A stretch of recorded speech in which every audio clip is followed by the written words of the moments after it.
talk today about calf training. There's a false belief out there that calves are just genetic. You either have them or you don't.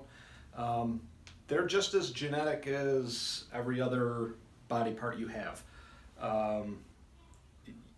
It's the problem lies in that they are very difficult to train because there are a lot of factors that go into training them effectively, which is a very complex issue, but one issue I can shed some light on is the importance of tissue health when training calves or when trying to grow your calves. And what you need when you train, what you need for growth, that stimulus, you need two things. You need full range of motion, so you need to be able to dorsiflex and plantar flex fully, and then you need to be able to generate strong contractions, right? You need that tension, that time under tension to get that change in the muscle for growth. So just strictly from a tissue perspective, like I said, this is a complex issue, but from a tissue perspective, one thing that often gets overlooked is a pathology that can limit those two things, limit full range of motion and limit the ability to generate a forceful contraction. And that pathology is adhesion.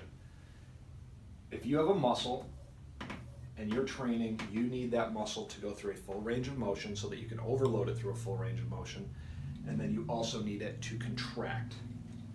When you have adhesion in your muscle, it acts like glue. It doesn't let that muscle stretch and contract the way that it's supposed to. So it makes that muscle weaker and less flexible. So if that muscle is weaker and less flexible, those are two terrible things for training. You can't train it through a full range of motion, and you can't generate a forceful contraction because of the adhesion in the muscle. This is a huge concept to understand because this is totally reversible. With treatment, we can get in on that adhesion, chip away at that, and break that down so that your muscle has a full range of motion. And then with training and getting that stronger, you can generate more forceful contractions because you now have healthy muscle tissue. Again, I know calf training is a very complex issue. Part of it is not my area of expertise, but the tissue health, that's what I specialize in.